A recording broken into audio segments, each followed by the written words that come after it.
আজকে রান্না করব হচ্ছে ব্রোকলির তরকারি।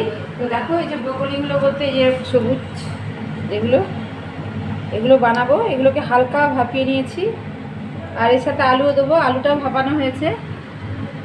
আর এখানে মশলা পড়েছে হচ্ছে তোমার হচ্ছে আদা, রসুন, পেঁয়াজ, কাঁচা লঙ্কা আর শুকনো লঙ্কা। এটা হচ্ছে একটু পিষে নেব। আলুগুলো ভাপিয়ে নিয়েছি, ভাপিয়ে নিয়ে আলুগুলোকে তুলে নিচ্ছি একটু একটু আর কি। কড়াতে তেলটা দিয়ে দেবো তোমার হচ্ছে আলু আর ব্রোকলিগুলো ভাজার জন্য। আলুগুলো প্রথমে ভেজে নেব। এগুলো হচ্ছে লবণ আর হলুদ দিয়ে সেদ্ধ করা ছিল, যার জন্য লবণ হলুদ দেবো না, হালকা করে শুধু ব্রাউন কালার হবে সেরকম করে ভেজে নেবো আলুগুলোকে। দেখো সেদ্ধ করাই আছে হালকা, মানে খুব সেদ্ধ নয় কিন্তু শক্ত থাকবে অথচ সেদ্ধ, এইভাবে করা আছে। আলুগুলো হচ্ছে ব্রাউন কালারে ভাজা হয়ে গেছে, আলুগুলো তুলে নিচ্ছি গোল্ডেন কালার।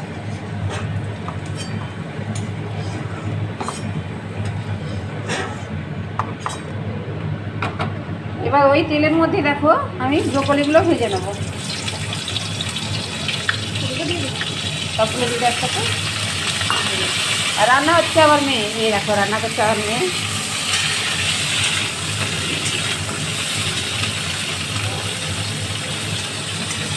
এটা তো নুন হলুদ দেবো না, না এটা হচ্ছে সেদ্ধ আছে, লবণ আর হলুদে সেদ্ধ করা আছে।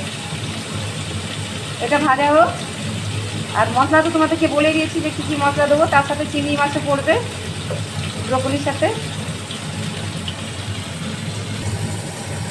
দেখুন ভাজা ভাজা হয়ে গেছে। এবার আমি তো এই ব্রোকলিগুলো তুলে নেবো। এরকম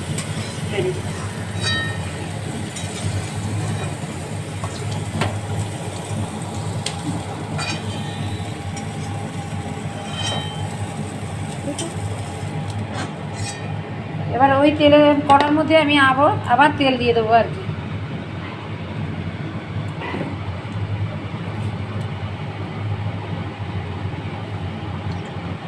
তেল দিয়ে দিলাম,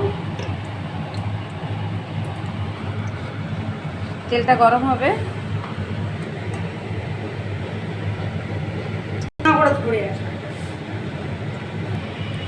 তেলটা গরম হয়ে গেছে। এবার ফোড়নে দেবো জিরে আর শুকনো লঙ্কা। এবার ওর মধ্যে দিয়ে দেবো একটু অল্প করে পেঁয়াজ কুচানো আর হচ্ছে টমেটো কুচানো। এটা একটু হালকা ভাজা ভাজা হবে। একসাথে দিয়ে দিলাম যাতে হচ্ছে টমেটোটা তো এমনি নরম জিনিস, তাও তেলের মধ্যে দিয়ে দিলাম যাতে নরম হয়।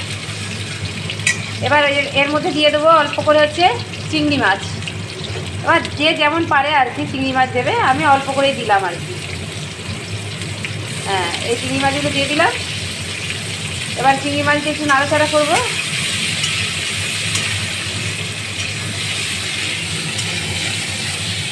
এবার আমার কাছে অল্প করে হচ্ছে মটরশুঁটি, কিছু মটরশুঁটি ছিল, তো আমি দিয়ে দিলাম মটরশুঁটিগুলো। একটু হালকা তেলে নেড়ে নেবো।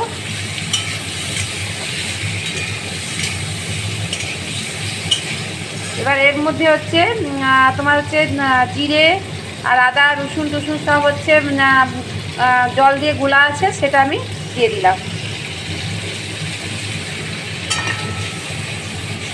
এটা বেশ অনেকক্ষণ ধরে, যতক্ষণ না তেলটা ছেড়ে ছেড়ে আসছে ততক্ষণ অবধি কষা হবে এটা। এর মধ্যে আমি অল্প করে হলুদ দিয়ে দেবো, অল্প করে জিরে গুঁড়ো দিলাম,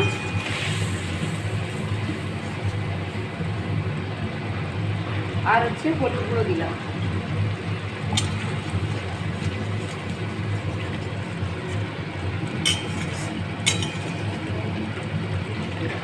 আর কালার আসার জন্য লঙ্কা গুঁড়ো একটু দিয়ে দিচ্ছি।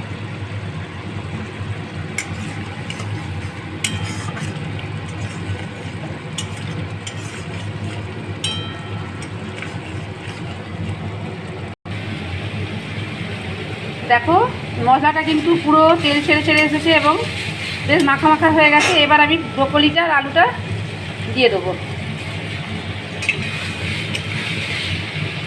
ব্রোকলিটা কত সবুজ আছে, এইভাবে সবুজ থাকলে দেখতে ভালো লাগে রান্নাগুলো। সুন্দর করে এবার এটা কষতে হবে।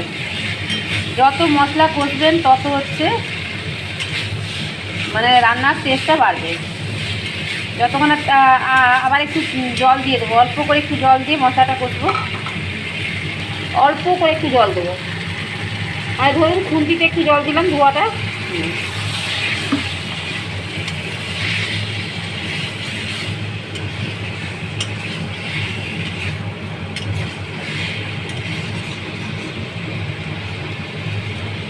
দেখো এখানে হচ্ছে আমি হালকা জলটা গরম করে নিয়েছি।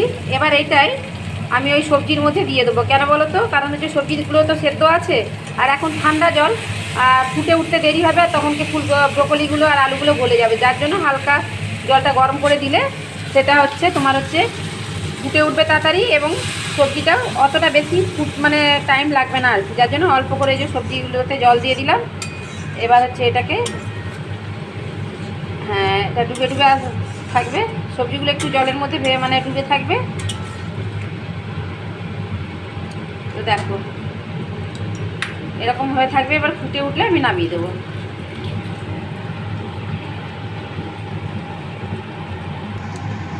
তো দেখো লবণটা হচ্ছে আমাদের রান্না মশলা কষতে কষতে অল্প দেওয়া হয়েছিল, মানে তখন সেদ্ধ করার সময় দেওয়া হয়েছিল বলে লবণটা দেওয়া হয় না। এবার আমি লবণটা দিয়ে দিলাম। লবণটা দিয়ে একটু নাড়াচাড়া করে দিলাম আর একবার। আর এই ব্রোকলির যে ডাঁটাগুলো না, এগুলোকে একটু জলের মানে মশলার মধ্যে ডুবিয়ে দিতে হবে, যাতে আর একটু ভালো করে সেদ্ধ হয়ে যায়। আর এর মধ্যে অল্প করে একটু গরম মশলা দেবো, আবার নামানোর সময় একটু দেবো।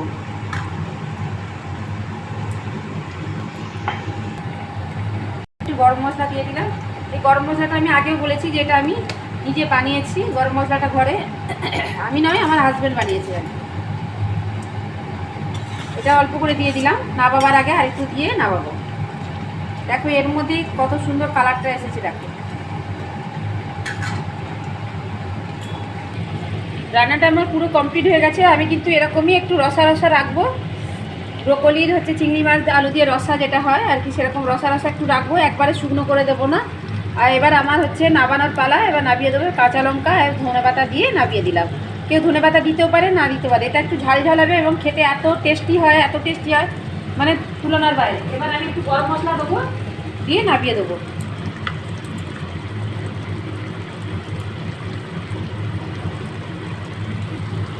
দেখো অল্প করে গরম মশলা দিয়ে দিলাম আমি। আগে তো একটু দিয়েছিলাম, যার জন্য আমি বেশি দেবো না, অল্প দেবো। দেখো রান্নাটা কত সুন্দর হয়েছে। সবুজ মটরশুঁটি, শীতকালের মটরশুঁটি আর ব্রোকলির তরকারি এত সুন্দর খেতে লাগে। আপনারা করে অবশ্যই খেয়ে দেখুন, ভালো লাগবে। যদি ভালো লাগে লাইক করবেন, শেয়ার করবেন, কমেন্ট করবেন, ফলো করবেন, এবং কমেন্ট বক্সে কমেন্ট করে জানাবেন কেমন লাগছে। বাই।